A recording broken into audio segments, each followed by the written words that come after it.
네, 오늘부터 저희가 이제 목회 철학에 대해서 몇 주간 다루게 될 겁니다. 제가 스케줄을 살펴보니까 거의 뭐 3월 첫째 주간 정도까지 이제 이 이야기들을 5번 정도 나눠서 다루게 될 것 같고요.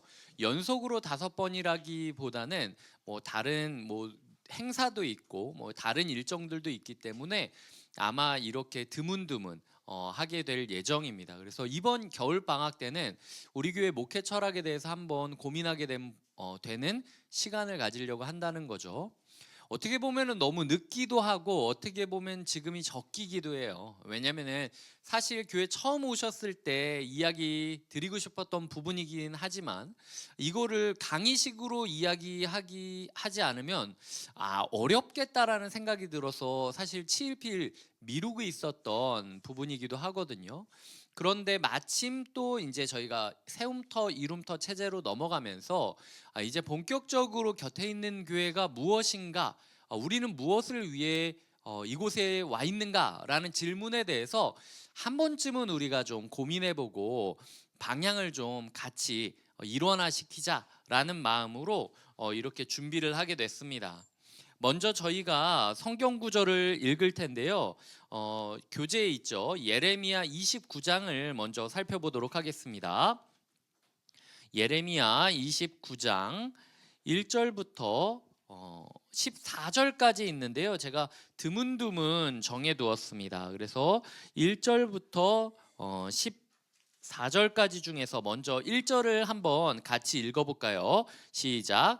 선지자 예레미야가 예루살렘에서 이 같은 편지를 느부갓네살이 예루살렘에서 바벨론으로 끌고 간 포로 중 남아있는 장로들과 제사장들과 선지자들과 모든 백성에게 보냈는데, 자, 그 다음에는 4절부터 7절까지 말씀인데요. 4절부터 7절까지 말씀을 교독하도록 하겠습니다. 제가 먼저 4절을 읽겠습니다. 만군의 여호와 이스라엘의 하나님께서 예루살렘에서 바벨론으로 사로잡혀 가게 한 모든 포로에게 이와 같이 말씀하시니라.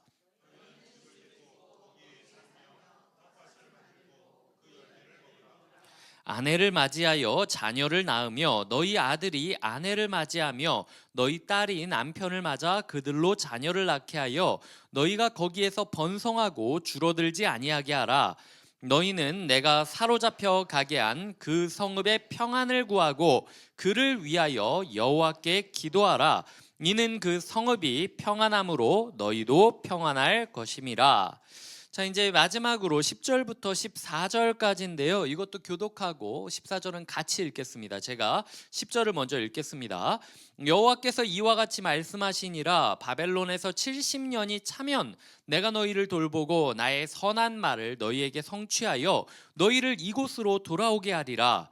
여호와의 말씀이니라. 너희를 향한 나의 생각을 내가 아나니 평안이요 재앙이 아니니라. 너희에게 미래와 희망을 주는 것이니라.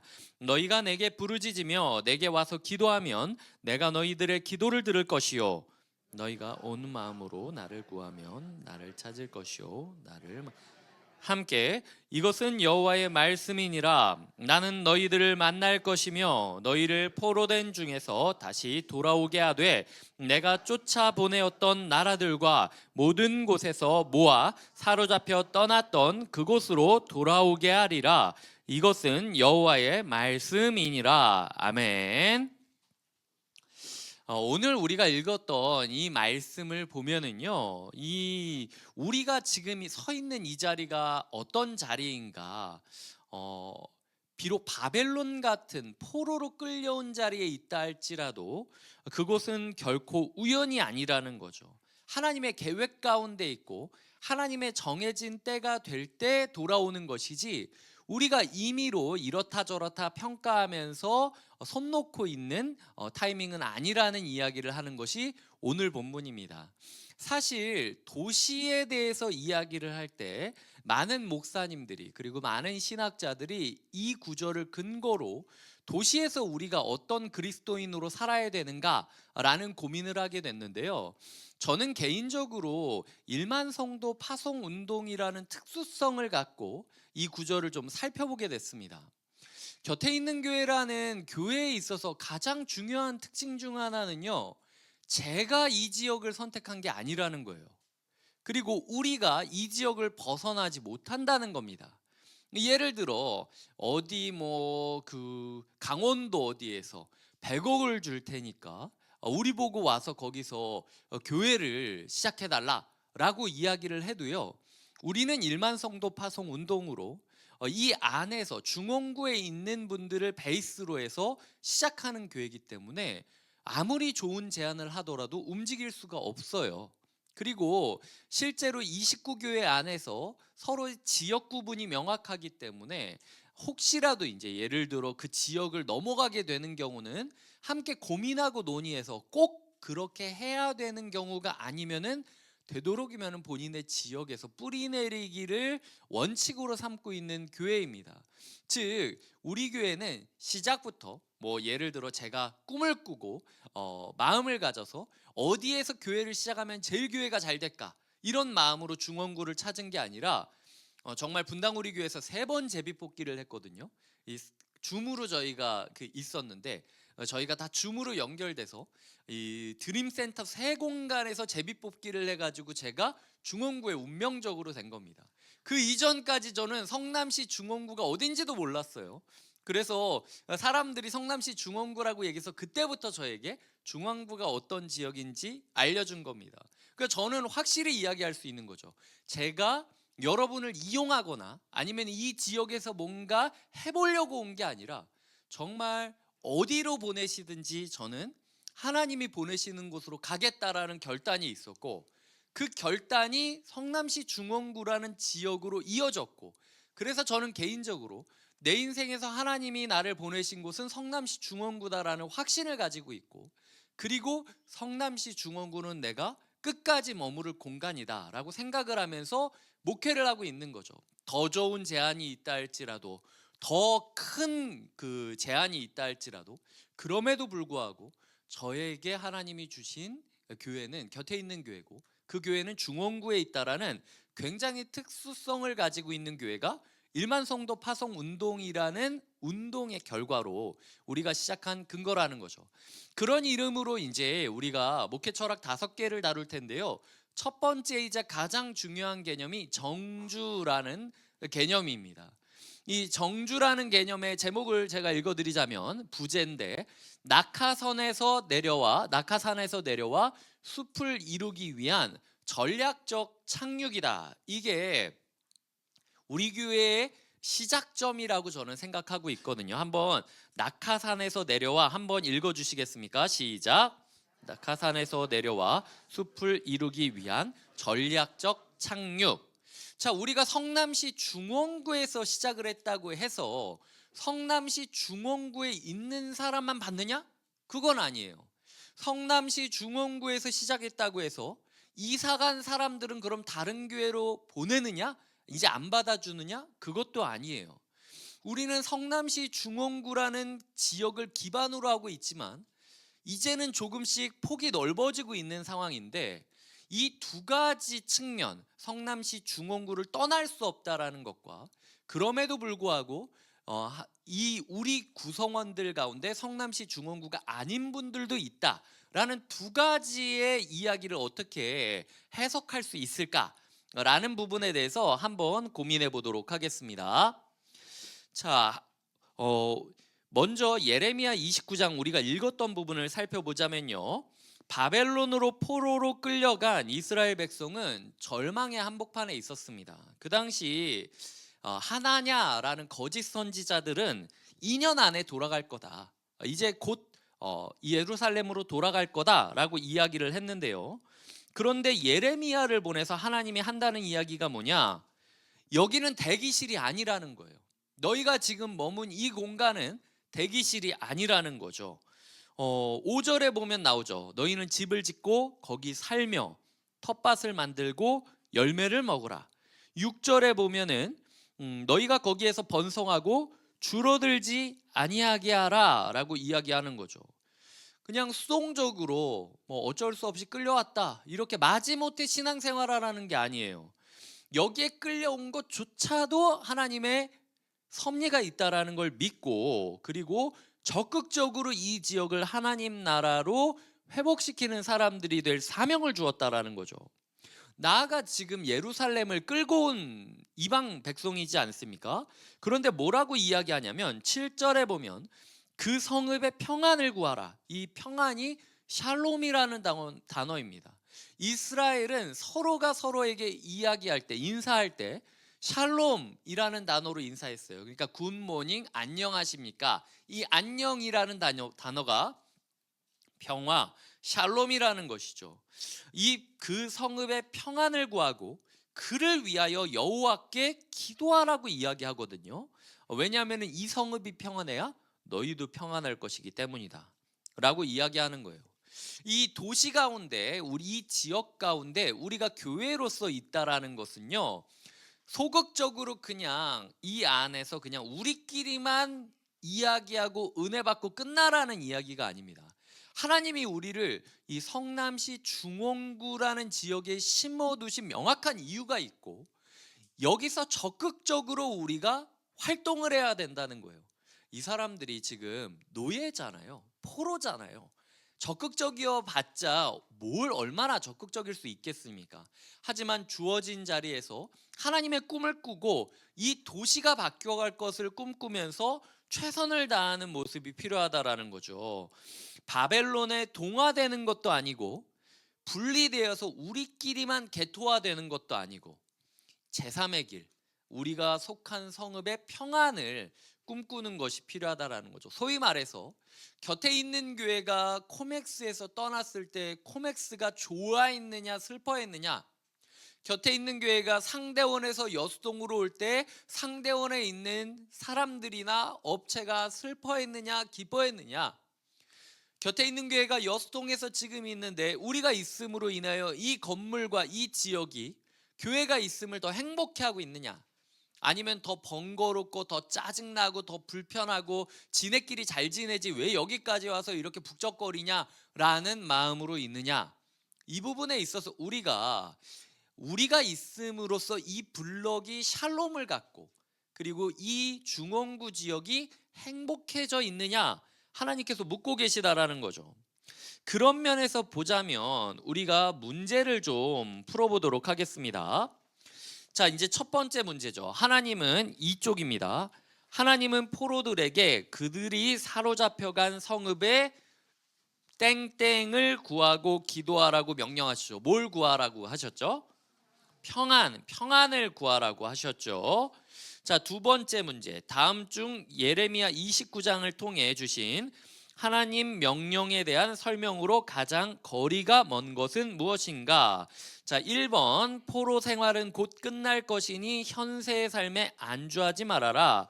2번 집을 짓고 텃밭을 만들며 생명을 가꾸는 정원사가 되어라. 3번 바벨론 성읍의 평안을 위해 기도하는 선교적 사명을 감당하라. 4번 70년이라는 정주의 시간을 통해 다음 세대를 언약의 계승자로 준비시켜라. 자, 이제 두 손을 지금 갖고 한 손으로는 숫자를 보여주고 한 손으로는 감출 겁니다. 왜냐면 혹시 내가 틀리면 민망하니까. 자, 각자 이제 두 손을 열어서 이제 나만 볼 수 있는 번호로, 자, 1, 2, 3, 4 중에 하나 골라보도록 하겠습니다. 자, 시작. 자, 예레미야 29장을 통해 주신 하나님 명령에 대한 설명으로 가장 거리가 먼 것은 무엇이냐? 포로 생활은 곧 끝날 것이니 현세의 삶에 안주하지 말아라. 이 1번인 거죠. 하나님께서는 현세의 삶에 안주하지 말라는 게 아니라 이 삶에, 여기서의 삶에 집중하기를 원하셨다라는 거예요. 자, 이제 세 번째 문제입니다. 예레미야 29장 7절에서 하나님께서 포로된 백성에게 명령하신 제3의 길의 의미로 가장 적절한 것은 무엇인가? 여기 답이 있죠. 제3의 길. 자, 1번 바벨론에 완전히 동화되는 길, 2번 바벨론과 분리되어 개토화되는 길, 3번 바벨론 성읍의 평안을 위해 기도하며 그들의 번영에 기여하는 길, 4번 탈출 계획을 세우며 저항하는 길. 자, 이제 똑같이 손을 펼치고 자, 1, 2, 3, 4 한번 제3의 길이 뭔지 체크해 보도록 하겠습니다. 시작. 자, 정답은 3번입니다. 네, 골든벨 같죠, 저희. 네, 바벨론 성읍의 평안을 위해 기도하며 그들의 번영에 기여해야 된다는 거죠.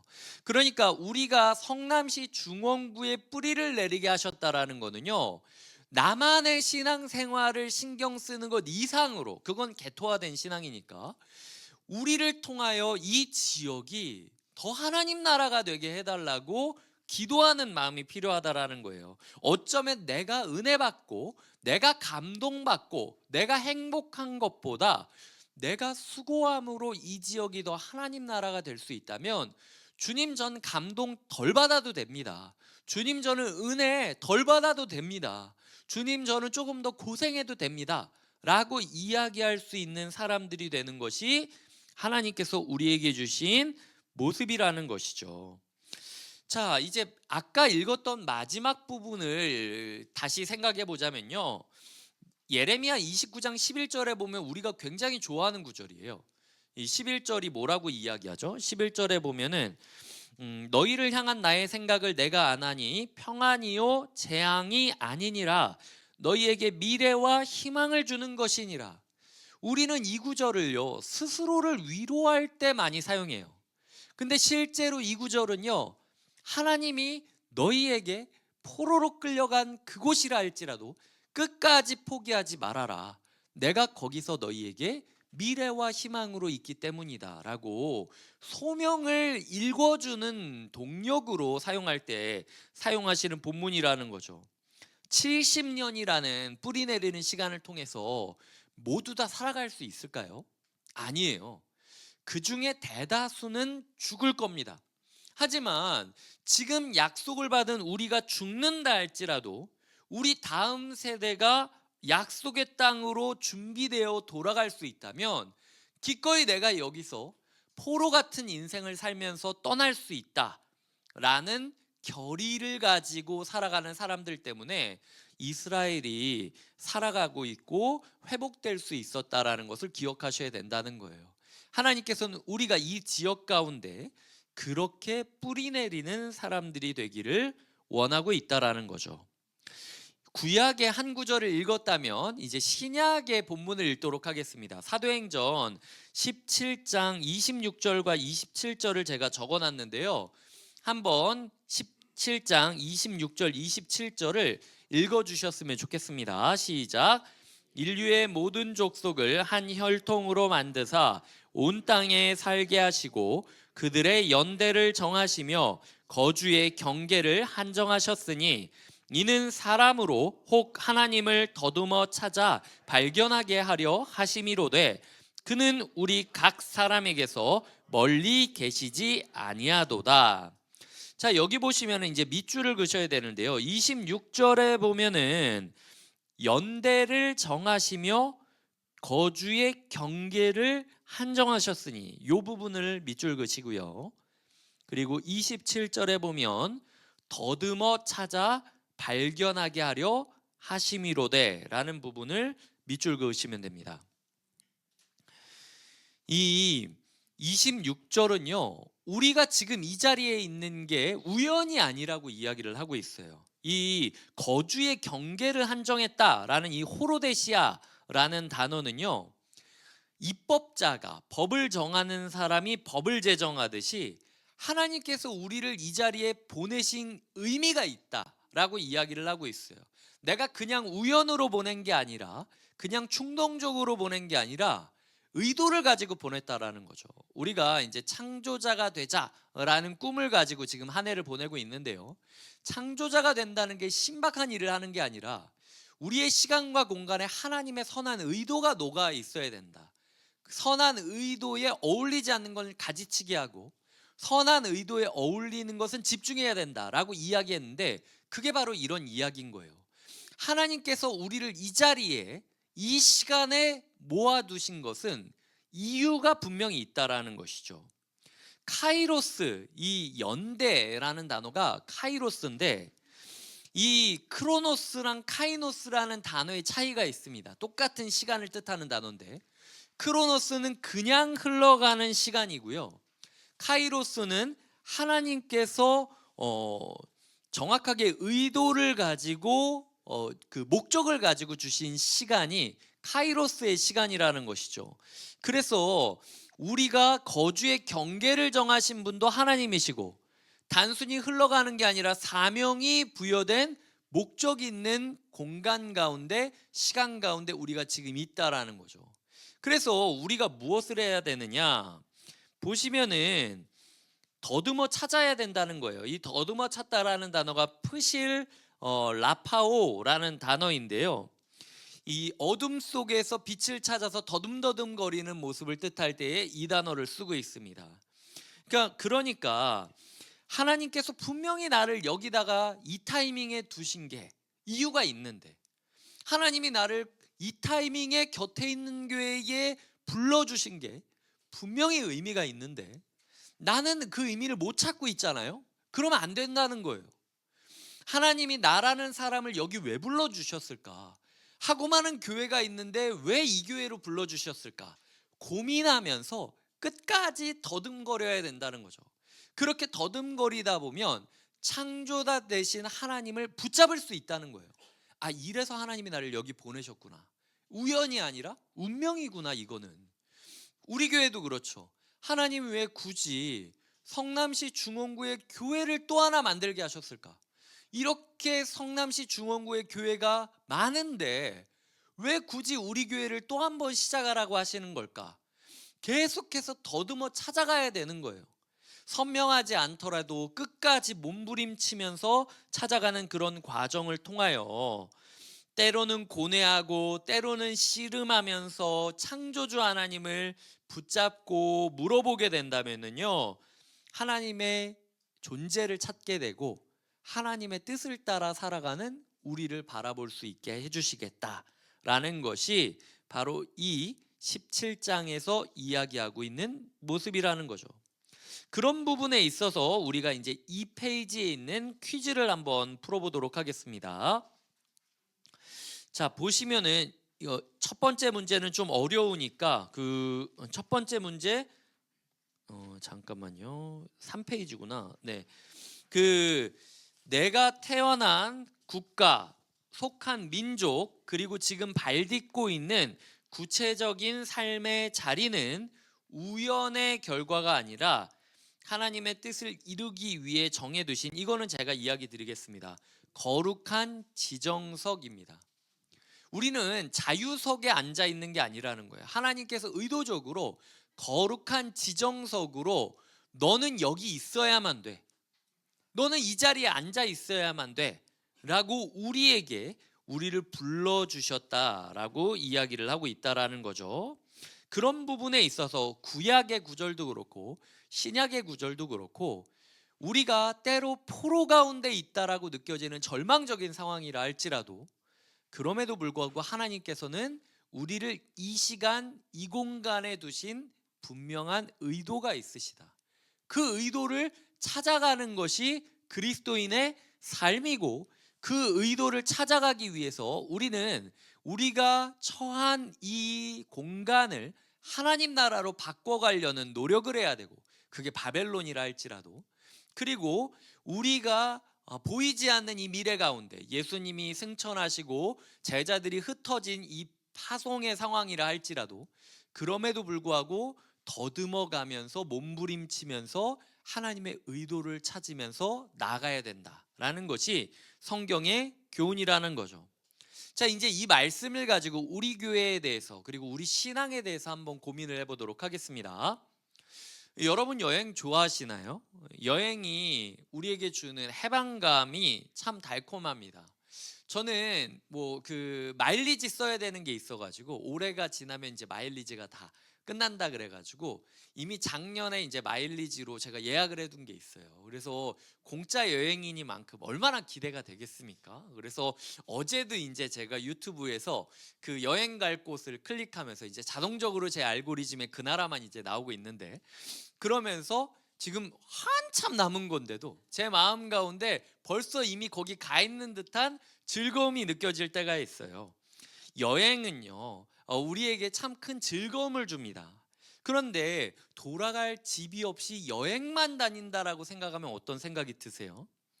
이 마치 우리가 짐을 풀지는 못하고 계속해서 여기 갔다가 저기 갔다가 여기 옮겨졌다 저기 옮겨졌다 하는, 집 없이 그냥 에어비앤비 숙소만 왕복하면서 다니는 떠돌이 생활을 한다라는 느낌이죠. 누군가 봤을 때는 야 너는 여기도 가고 저기도 가고 좋겠다라는 마음을 가질 수 있지만, 내 마음 가운데는 나는 도대체 어디에서 사는 사람이지? 나는 뭘 하며 살아가야 되는 거지? 그런 고민을 할 수 있게 된다는 거죠. 영화 인디에어라는 영화가 있어요. 여기 보시면은 라이언 빙햄이라는 조지 클루니 배우가 연기한 그 역할인데요. 이 사람이 1년 중에 322일을 비행기에서 보내는 사람이었습니다. 이 사람이 이제 그 자기 개발 강연 같은 거를 준비하는데, 그 개발 그 제목이 뭐냐면 배낭 하나에 모든 짐을 다 넣어야 된다. 그러니까 배낭 하나에 넣지 못하는 거는 다 비우고 버려라 라는 되게 멋진 것 같은 주제를 이야기하죠. 그래서 무거운 인간관계 신경 쓰지 마십시오. 그냥 다 버리십시오. 그리고 정착해야 된다라는 부담감 다 버리십시오. 책임지는 거 이런 거 다 신경 쓰지 마십시오. 그냥 딱 내 짐 하나만 가지고 평생 돌아다니는 사람이라고 생각하십시오. 이렇게 쿨한 이 자기 개발을 하는 사람이에요. 근데 영화 마지막에 보면은 비행기 공항 안에서 이 계속해서 이제 그 몇 번 게이트 몇 번 게이트 이렇게 돌아가는 것처럼 텅 빈 공항 전광판을 바라보면서 깨닫게 돼요. 목적지 없이 떠도는 삶이 사실은 견딜 수 없는 공허함이었다는 것. 자유가 아니라 나에게 공허함으로 남게 된다라는 것이죠. 우리는요, 시대를 살아가면서요, 인생 남 믿지 말아라, 나 하나 건사하는 것도 힘들다, 굉장히 개인주의적이고요, 굉장히 어떻게 보면은 복잡한 관계를 맺기 싫어합니다. 그래서 그냥 다 피곤한데 캐주얼하게 그냥 적당히 서로 그냥 인사하고 각자 자기 은혜 받을 거 은혜 받고 그렇게 서로 개입하지 말고 살아가는 인생이 쿨한 인생, 그리고 자유로운 인생이라고 생각을 해요. 그게 나에게 쉼을 주는 거라고 생각을 하는 거죠. 내가 교회까지 왔는데 이렇게 스트레스를 받아야 될 이유가 있는 거야? 교회까지 왔는데 내가 이렇게 무겁게 얽혀 있어야 돼? 이런 생각들을 하면서 목사님 교회에서는 좀 쉽시다, 이런 생각들을 하곤 한다는 거예요. 근데 아까 제가 라이언 빙햄에 대해서 이야기를 드렸듯 그게 나에게 자유를 줄 것 같지만요, 그 나에게 굉장히 큰 공허감을 준다는 거죠. 지금 청년층의 2024년도 통계로 제가 기억하는데 청년층의 44%가 교회에 따로 적을 두지 않고 떠돌고 있다라는 이야기를 들었습니다. 그러니까 우리는요, 어느새 더 나은 조건이 있으면 갈아탄다라는 게 이제 생존 조건이 된 거예요. 직장도 그렇고요, 그리고 가족도 그렇고요, 그리고 교회까지도 그렇다라는 거죠. 이게 이제 그 사회학자인 지그문트 바우만이라는 사람이 우리 현대 사회를 액체 근대라고 이야기하는데요. 이 액체 근대가 뭐냐? 옛날에는 고체 같았다는 거예요. 그래서 딱 정해져 있었다라는 거죠. 평생 직장이라는 딱 직장 하면은 생각나는 고체가 있고, 가족, 이웃 하면은 딱 생각나는 고체가 있고 대상이 있는데, 지금 뭐 날마다 흐르는 거죠. 옆집에 이제 저도 얼마 전에 누가 이사 와서 인사를 나눴는데 이 사람이 몇 년 있을지 모르는 거예요. 이 사람이 뭐 평생 이웃이 될 게 아니라는 걸 우리가 다 알고 있는 거죠. 그런 부분에 있어서 그냥 다 각자 흘러가는 거지라고 생각을 하면서 흘러가는데, 그게 신앙생활까지 그렇게 된다는 거죠. 교회도 더 나은 조건이 있으면 언제든 갈아탄다 라는 마음으로 우리가 신앙생활을 보낼 때가 많이 있었다라는 거죠. 그걸 가지고 뭐라고 이야기할 수 있냐면, 우리는 어느새 진리를 찾아서 고난까지도 감수하는 순례자가 되는 게 아니라 종교적 서비스만을 추구하면서 투어하는 투어리스트, 관광객으로 살 때가 많이 있었다라는 거죠.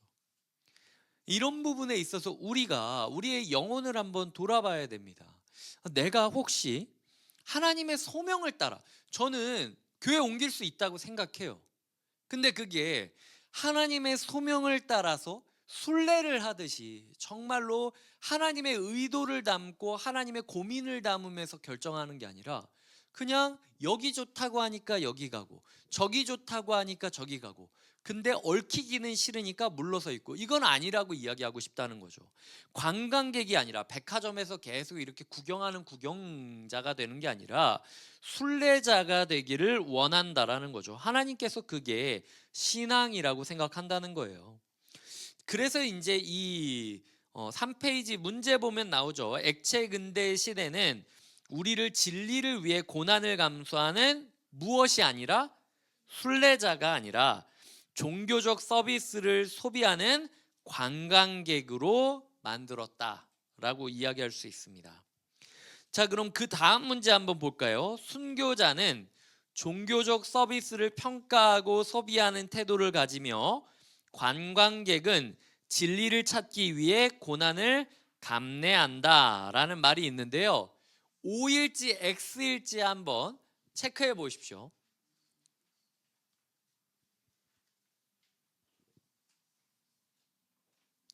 자, 정답은 X입니다. 네. 제가 아까 라이언 빙햄이 그 공허감을 느끼게 됐다라고 했잖아요. 우리가 나 하나 살기도 힘든 시기인데 라고 생각을 하면서 자꾸 내 삶의 어떤 관계들을 덜어내고 책임들을 덜어내고 소명을 덜어내고 일단 내가 살아남으면 그때 뭘 하든지 할게요 라는 태도로 가면 어떻게 되느냐, 싱크홀이 생긴다라는 거예요. 싱크홀이 별게 아니라 그 영화 마지막 장면에 흘러가는 전광판, 다 각자의 목적지를 가지고 집으로 가는데 나는 어디로 가야 되지라는 혼란스러움과 공허감을 안으면서 멍하니 전광판을 바라봤던 주인공처럼 우리도 인생 안에서 여러 가지 선택지들이 있지만 정작 나는 어떻게 살아가야 될지 모르는 혼란스러움과 공허감 가운데 처할 때가 있다라는 거죠. 제가 예전에 읽었던 책 중에 10년 뒤 우리 교회라는 책이 있었습니다. 근데 그 책에 보면은 사역자들이 교회에서 사역을 하다 보면 이 싱크홀을 만날 때가 있다는 거예요. 아까 이야기했듯 하나님의 의도와 하나님의 마음을 헤아리면서 사역하는 게 아니라 그저 바쁘기만 한 거예요. 교회 안에서 엄청 바빠. 근데 바쁜 게 하나님의 의도를 이루고 찾기 위한 더듬어 찾아가는 과정이 아니라 누가 시킨 거 하느라고, 아니면은 내가 안 하면은 불안해 가지고 봉사도 엄청 많이 하고 소그룹도 엄청 많이 하는데 하나님 앞에 머물 시간을 잃어버린 채로 살아가는 사역을 가질 때가 있다는 거죠. 두 번째로는 성공주의적 모방이라고 하는데요. 소위 말해서 이 교회에서 이게 유행한다 그러면 다 저거 하고, 저 교회에서 또 저게 유행한다 그러면 다 이거 하고, 이런 식으로 그냥 가치관이나 어떤 그 목적 없이 좋다고 하는 거는 그냥 다 끌어와가지고 이것저것 로드를 걸어대는 사역이 성공주의적 모방이다라고 이야기하는 거죠. 그리고 영적인 소비자주의가 아까 이야기했던 거죠. 나를 하나님 백성 순례자로 여기고 포로일지라도 이 백성의 안녕을 위해서 살아가야 될 하나님의 정원지기로 여기는 게 아니라 그냥 나는 고객인데 교회가 나를 좀 서비스해 줘야 되는 거 아니야? 라는 식으로 대하는 사역들이 이루어질 때, 그리고 사역자가 성도님들을 고객으로만 여기고 성도님들에게 권면도 못하고 어떤 교육도 못하고 함께 꿈꾸는 일을 하지 못하고 그냥 성도님이 교회에 있기만 하면 됩니다. 성도님이 헌금만 하면 됩니다. 이런 식으로 유도하는 소비자로 만들 때 그때 우리의 겉모습은 멀쩡할지 몰라도 속은 비어가게 된다라는 거죠. 왜? 영적인 지하수, 이 싱크홀의 원인을 찾아보니까 이 밑에 지하수가 없어지면서 이 가라앉는 거라 그러더라고요. 그래서 침묵이며 침묵을 통해서 하나님의 말씀을 듣는 시간이나 깊은 기도를 하는 시간이나 말씀을 묵상하는 시간이나 서로 간에 진실한 교제를 맺는 시간들이 부족하기 때문에 정말 봉사 열심히 하는데 어느 날 현타가 오는 거예요. 나 지금 뭐 한 거지? 내가 지금 여기서 뭐 한 거지? 그래서 내가 봉사를 했는데도 불구하고 오히려 그게 나한테 더 번아웃이 오게 되는 때가 있다라는 거죠. 그게 뭐 때문이다? 내가 사역의 싱크홀을 경험하고 있고 내면의 싱크홀을 경험하고 있기 때문이라는 거예요. 왜? 하나님의 의도를 찾지 않고 그냥 바빴기 때문이다. 그래서 겉은 멀쩡하지만 속은 비어있는 사람으로 살아가게 된다라는 것이요. 그런 부분에 있어서 한번 우리가 생각해 봤으면 좋겠어요. 우리가 멈추면 불안하기에 쉴 새 없이 움직이고 있었던 것 아닌가. 혹은 우리만의 부르심을 찾기보다 저 부서 저거 멋지대 그러면 다 우르르 가고, 이 부서 이거 진짜 잘 모인대 그러면 다 우르르 가고, 남들이 좋아하는 프로그램, 남들이 부러워하는 삶을 자꾸 베끼려고 하는 나를 보이고, 한편으로는 나는 내가 교회에 헌금하고 내가 여기 출석하는데 이 정도는 내가 대우받아야 되는 거 아니야? 라는 소비자적인 마음으로 살아가고 있는 것 아닌가 한번 고민해 봐야 된다는 거죠. 지금부터 제가 3분을 드리도록 하겠습니다. 앞뒤나 아니면 옆에 계신 분들이랑 잠깐 3분 동안 이 세 가지 증상 중에서 혹시라도 나에게 가장 찔리는 게 있다면 어떤 것인지 한번 이야기 나눠보도록 하겠습니다. 자, 이제 저를 다시 봐주시면 되겠습니까? 네네. 지금까지의 내용을 제가 다시 한번 이제 좀 짧게 요약을 해드리자면 제가 하고 싶은 얘기는 이거였어요. 이 사회는요, 액체 근대 사회입니다. 더 이상 교회 하면은 뭐 떠오르는 거, 직장 하면 떠오르는 거, 이웃 하면 떠오르는 거 이런 거 별로 없어요. 그냥 다 알아서 그냥 흘러가고 각자 그냥 일단 살아남자라는 식으로 그냥 서로 그냥 깊이 관계를 얽매이지 않고 살아가려고 할 때가 많이 있습니다. 이 사회 속에서 우리가 두 가지 증상을 겪는데요. 하나는 가나안 성도라고 불리는 현상처럼 어디 뿌리 내리려고 하지 않는다라는 거예요. 그냥 얽히려고 하지 않고 그냥 뒤에서 지켜보려고 하는 예배자가 된다라는 거죠. 하지만 그런 사람들 마음 가운데는 결국에는 어느 순간 되게 자유로워 보여도 깊이 공허감을 느낄 때가 있어요. 내 삶에 이 문제를 함께 기도해 줄 사람이 없고 함께 아파해 줄 사람이 없고 나는 도대체 여기서 뭐 하는 건가라는 공항에 그냥 혼자 멍하니 쳐다보는 것 같은 괴리감을 느낄 때가 있다는 거죠. 두 번째는 그런 상황 속에서도 최선을 다해 사역하는 사람들이 너무 고맙지만 그 마음 가운데 하나님의 선한 의도를 찾아서 더듬거리는 인생이 아니라 그냥 내가 뭔가 해보려고 아니면 유행을 따라서 남들이 좋다고 하니까 뭐 이렇게 하다 보니까요, 정말 교회 안에서 봉사는 엄청 열심히 하는데 싱크홀이 확 무너지는 것처럼 어느 순간 급격한 현타, 번아웃 가운데 도대체 내가 여기서 뭐 하고 있었던 거지? 라는 고민들이 있다라는 겁니다. 그러니까 신앙생활을 하다 보면은 그렇게 관계를 던지고 빙글빙글 주변을 맴돌면서 살아가거나 아니면은 진짜 모든 걸 다 던질 것처럼 했는데 번아웃이 와가지고 다 집어치우게 되는 싱크홀을 경험하고 있는 그리스도인들이 많이 있다는 거죠. 그 근본적인 문제는 뭐냐? 순례자로서 하나님을 기억하고 묵상하며 따라가는 제자로서 살아가는 게 아니라 그저 이 시대를 관광객으로 쇼핑하며 살아가는 것처럼 종교생활, 예배생활을 하고 있기 때문이라는 거예요. 주님께서는 구약과 신약의 말씀을 통하여 우리에게 포로로 끌려간 공간이라 할지라도 하나님의 의도가 있다. 그리고 하나님의 때가 있다. 70년 동안 내가 돌아오라고 할 때까지 설령 너희가 거기서 죽는다 할지라도 소명자로서 살아가야만 되는데 너희는 너희의 소명을 기억하지 않고 그저 니들끼리 모여서 2년 뒤에 우리는 여기를 떠난다. 이제 우리끼리는 천국을 이룰 거다. 이런 식으로 얘기하면 안 된다라는 거예요. 내가 너희를 보내준 거에는 의도가 있고 너희를 보냄으로써 바벨론이라고 불려지는 이 도시까지도 회복되기를 원하는 건데 너희는 지금 뭐 하고 있는 거냐? 너희 개인의 기분, 너희 개인의 은혜만을 추구하며 살아가고 있지 않느냐? 사도행전의 역사처럼 모든 시간과 공간에는 하나님의 거룩한 지정석처럼 하나님이 예비해 두신 자리이고, 제가 곁에 있는 교회라는 성남시 중원구라는 곳에 제비뽑기로 보내진 것에서 하나님의 운명을 느끼듯, 여러분도 이미 이 자리에 있다라는 것에서 우연이 아니라 운명으로 여겨줬으면 좋겠다라는 거죠. 그럴 때에 때로는 우리가 사도행전의 역사처럼 뿔뿔이 흩어지는 날이 온다 할지라도 그 또한 하나님의 역사가 될 수 있다. 그러니까 함께 할 수 있는 이때에 최선을 다해 우리가 이 자리에서 더듬거리면서 하나님의 뜻을 찾아가 보고 이뤄가 보자 라는 게 이제 지금까지 제가 했던 이야기입니다. 자, 그 단어가 뭐냐? 정주라는 단어예요.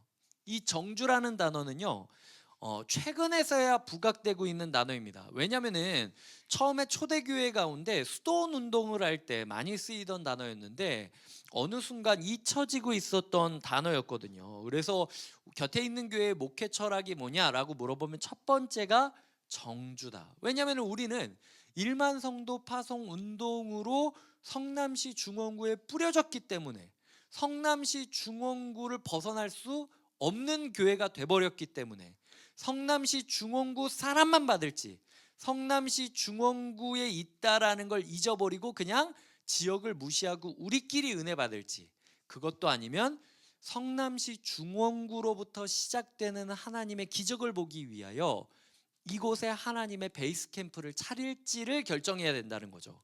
그게 정주라는 단어예요. 이 베네딕토 수도회에서 방랑 수도사들이 있었다라고 해요.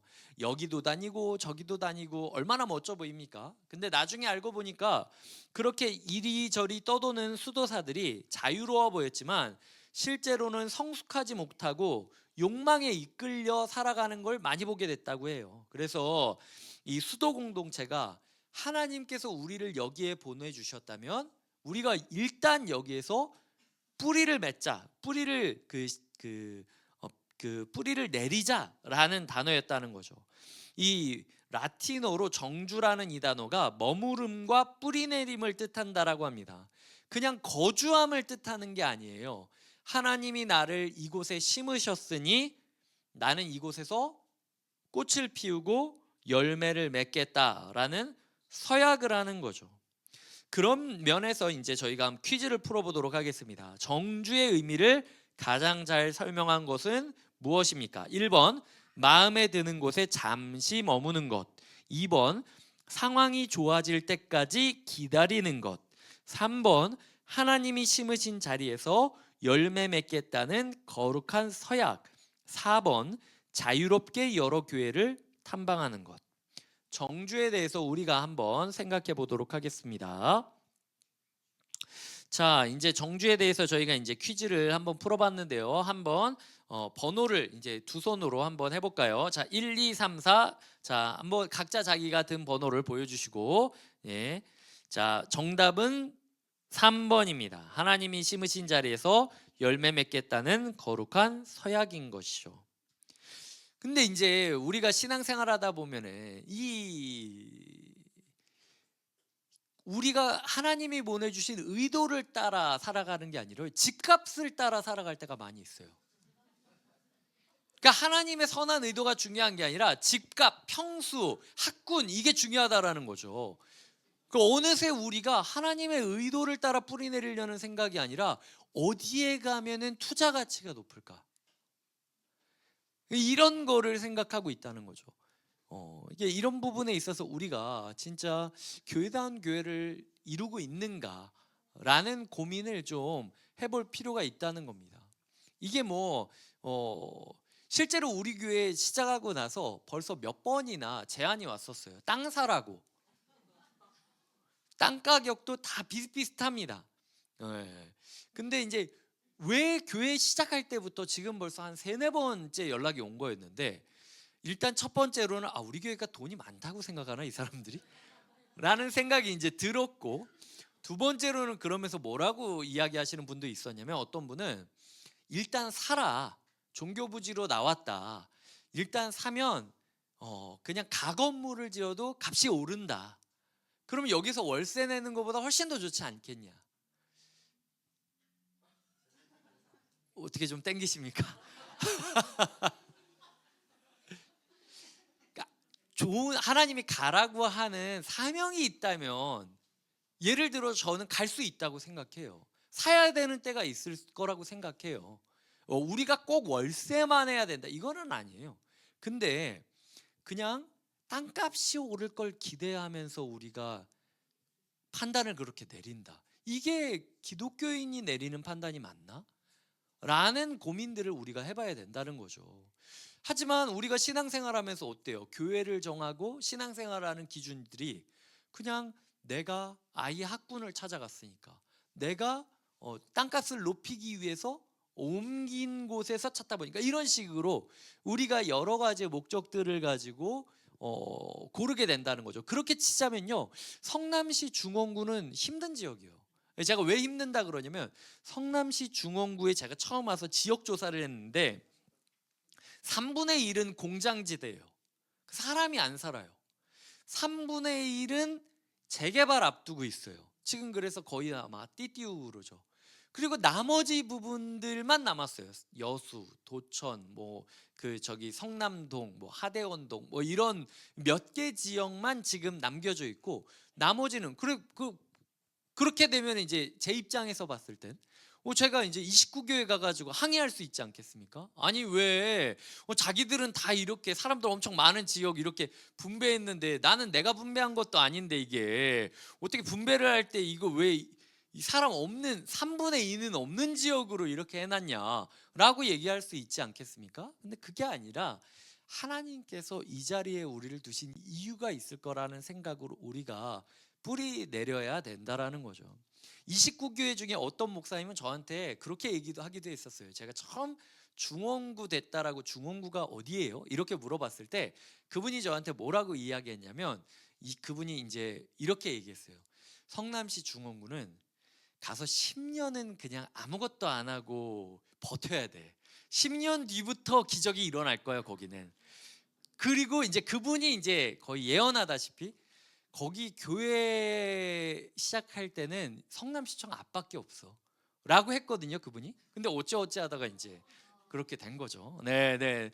그런 것처럼 우리가 지금 봤을 때는 이 지역이라는 곳이 소위 말해서 하나님께서 이 지역에 우리를 두는 게 과연 맞나? 다른 지역에 가면 더 사람들이 많은데 굳이 이제 3분의 1은 공장이고 3분의 1은 재개발로 다 빠졌는데 우리가 여기 남아서 도대체 우리끼리 뭘 해야 되는 건가? 라고 고민할 게 아니라 하나님이 주신 이 시간 가운데 우리가 하나님의 의도를 이루면서 뿌리 내리고 열매가 10년 뒤까지 10년 뒤에 맺히는 열매라 할지라도 우리가 그 열매가 맺혀질 때까지 한번 뿌리 내리면서 버텨가겠다. 이곳이 나의 운명이다 라고 이야기하는 그런 운명이 필요하다라는 거죠. 그래서 명확하게 이야기 드리지만 저는 뭐 저를 불러주는 데도 없지만 제가 뭐 더 좋은 연봉, 더 좋은 더 많은 사람들, 더 큰 건물이 있는 곳에서 저를 부른다 할지라도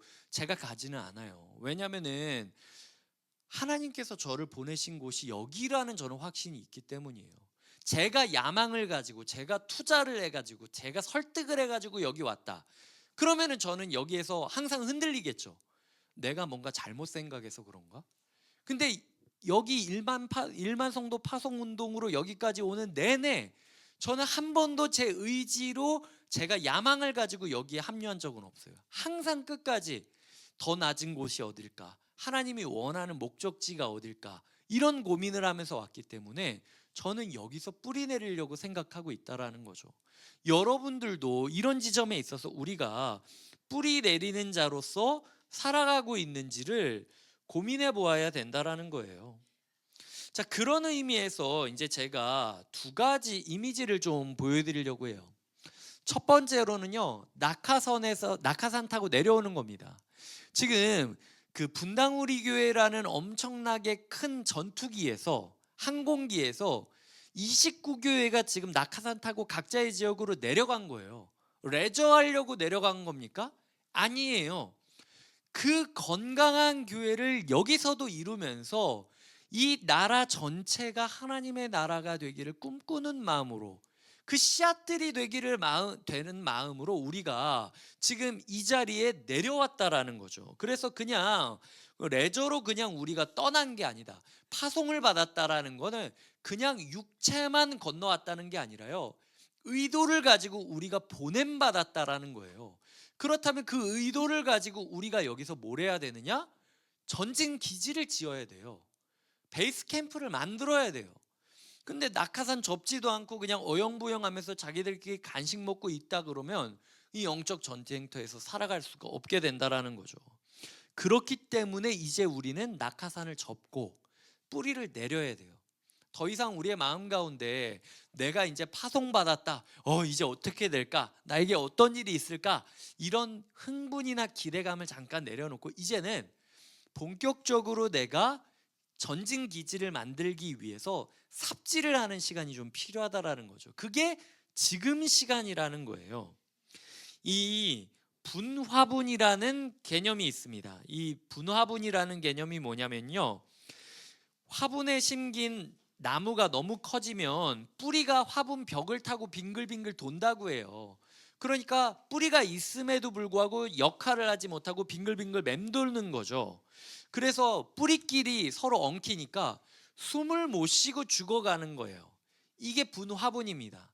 그런 상황에서 지금 화분갈이를 한 거나 마찬가지예요. 지금 우리도 분당 우리 교회라는 건강한 교회, 그 화분 안에서 함께 있었지만 2만 명이나 되는 사람들이 그 안에서 뿌리를 내리다 보니까 이게 건강한 뿌리를 맺고 나가는 게 아니라 이미 분당 우리 교회라는 틀만으로는 부족한 그 어떤 게 된 거죠. 역량이 부족하다는 게 아니라 2만 명 중에 정말로 뿌리 역할을 하는 사람들이 다 있는 게 아니라 서로가 서로의 숨을 막고 생산적이지 않는 관계로 씨름하면서 시간을 보내는 경우들도 있었다라는 거예요. 그런 면에서 이제 지금 화분갈이를 하려고 파종된 거다라고 생각하시면 편하다라는 거죠. 이식한 직후의 나무는요, 몸살을 앓는다고 해요. 뿌리가 자리를 잡지 못해 흔들린다고 해요. 그래서 지금 저희 교회가 시작된 지 2022년부터 지금까지 됐지만 여전히 뿌리를 흔들리고 있는 부분도 있고 여전히 체계를 잡아가야 되는 부분도 있어요. 근데 이게 우리 교회가 문제가 있다라고 생각하면 안 된다는 거죠. 그냥 여기에 뿌리 내리는 과정이다. 필연적인 몸살이다 라고 생각을 하시면서 그냥 우리는 공수부대다. 낙하산 타고 뛰어내린 거다. 이제 삽질하면서 기지 만들어야 된다. 기지 만들다가 몸살 나고 힘들 수도 있겠지만 다 그런 거다. 일단 기지 만들고 있으면 그 기지가 나를 구해줄 것처럼 곁에 있는 교회가 세팅되고 나면 우리가 그 안에서 또 다른 역사를 시작할 거다. 꿈꾸면서 함께 삽질해야 된다는 거죠. 제가 한 가지 당부드리는데요. 머무름 자체가 목적이 아닙니다. 우리가 여기끼리서 우리끼리만 해피해피하면서 천국을 만드는 게 목적이 아니라는 거죠. 성남시 중원구로부터 베이스 캠프로 시작하는 역사를 바라보기 위해 있는 거지, 성남시 중원구에 있는 우리끼리만 잘 지내겠다라고 하는 거는 잘못된 측면이에요.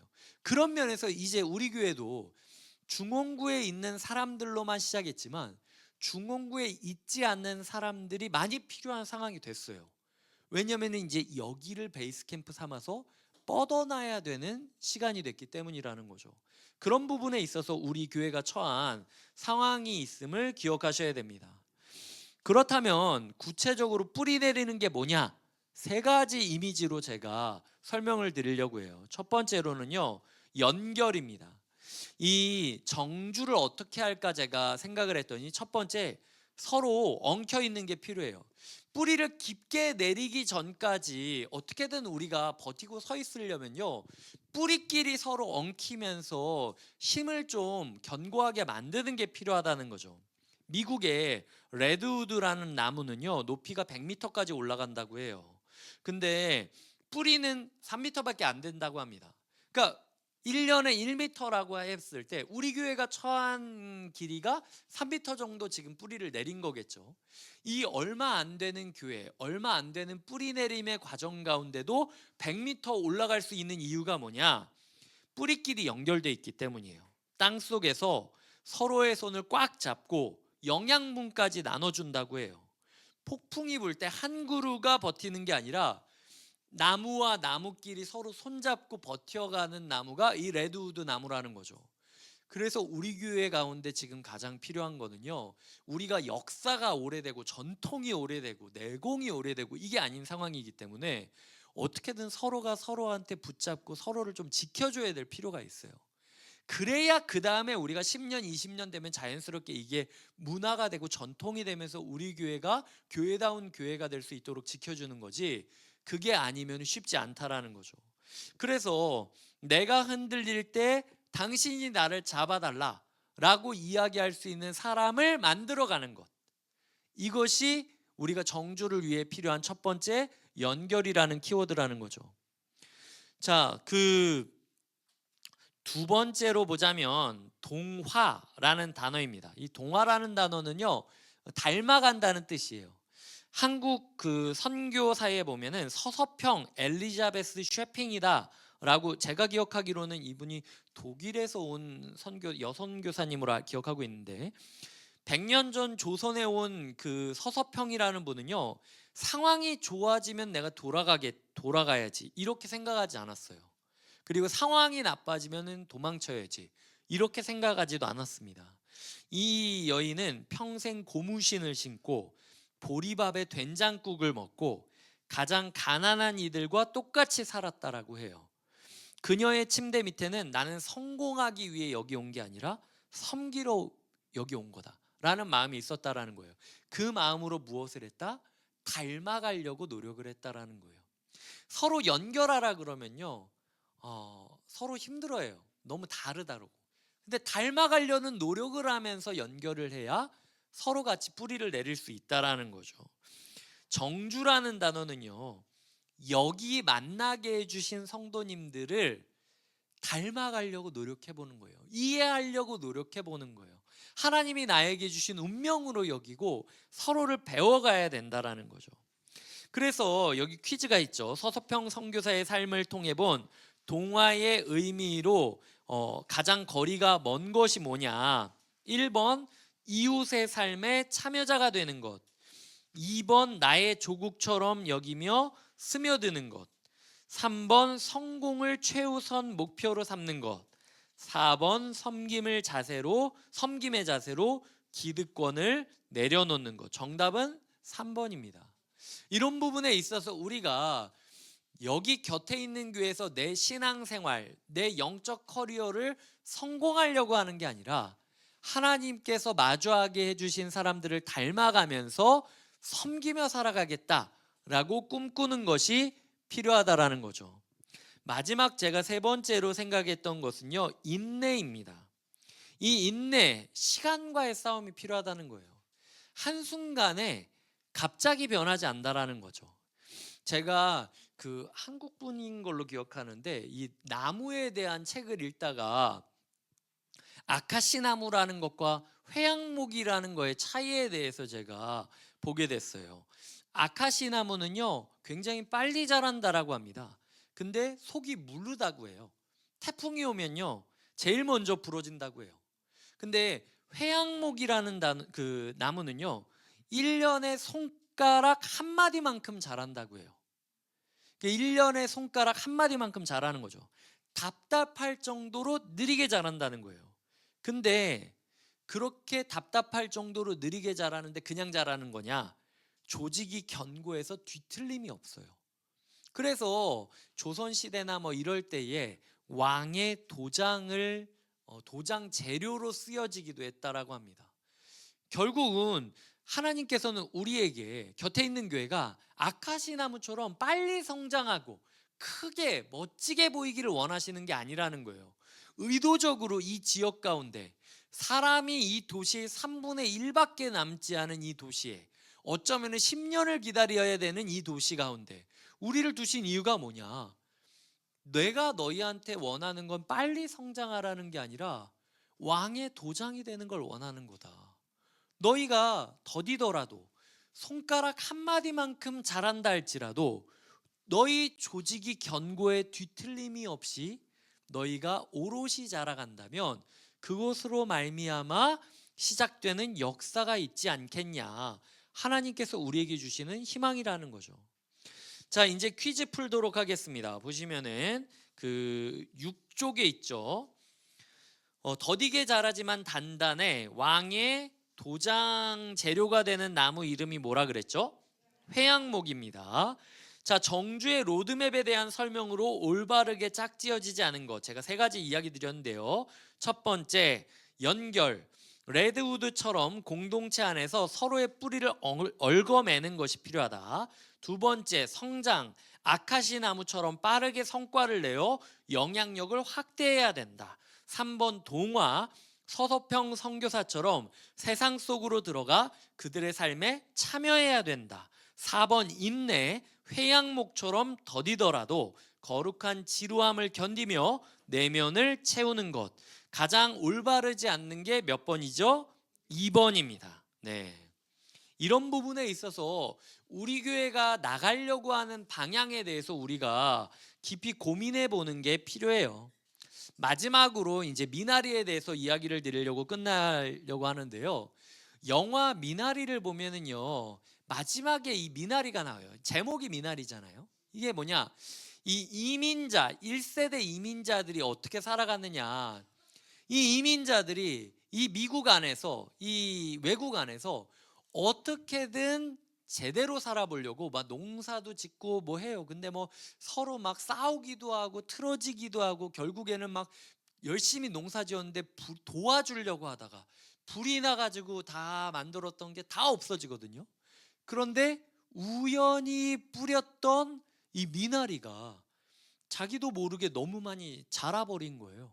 그래서 그 경작했던 모든 게 불태워졌는데도 불구하고 아빠가 아이를 데리고 이 미나리가 있는 곳에 가가지고 할머니가 참 잘 심었네 뭐 이렇게 얘기하면서 그 심었던 미나리를 캐면서 끝이 나는 거죠. 이 그리스도인은요 미나리예요. 미나리는 어디서든 잘 자랍니다. 그냥 뿌리 내린 곳에서 비록 남이 경작해주지 않았다 할지라도 어느새 자라버려서 다른 사람들에게 생명을 주는, 그리고 미나리가 독소를 없애는 효과도 있다고 들었어요. 물을 정화하고 생명을 살리는 존재가 된다는 거죠. 곁에 있는 교회는요 막 대단지 평야가 막 경작해가지고 엄청나게 헬리콥터 뿌리고 이런 곳이 아니라 그냥 저는 미나리라고 생각해요. 하나님이 주신 그곳을 나의 터전으로 여기면서 함께 공동체를 만들어가는 것. 어느 순간 누군가가 우리를 통해 와서 우리와 함께 생명의 양식을 나눌 뿐만 아니라 우리를 통해 이 지역이 조금 더 깨끗해지는 것. 하나님께서는 이 지역 가운데 우리가 미나리처럼 살기를 원하신다라는 거죠. 이 6페이지 마지막 부분 보면 우리는 공수부대처럼 부터 한번 마지막으로 읽어보고 끝낼까요? 시작. 우리는 공수부대처럼 이 땅에 착륙했지만 그 사명은 레드우드처럼 서로 연결하여 숲의 기초를 이루고 서서평처럼 그 땅의 아픔 속으로 스며들어 회양목처럼 묵묵히 시간을 견뎌낼 때 비로소 우리 자신이 척박한 땅을 살리는 미나리 숲이 되는 것으로 완성됩니다. 이 거룩한 뿌리내림이야말로 액체 근대의 흐름 속에서 영적 관광객으로 살며 파냈던 우리 내면의 싱크홀을 메울 수 있는 유일한 길입니다. 우리가 미나리처럼 서로 엉켜 자라날 때 그 텅 빈 공원은 채워지고 이 척박한 땅을 생명의 숲으로 바꾸는 기적을 맛보게 될 것을 믿습니다. 이런 교회가 되기를 함께 꿈꿔주셨으면 좋겠습니다. 제가 기도하겠습니다.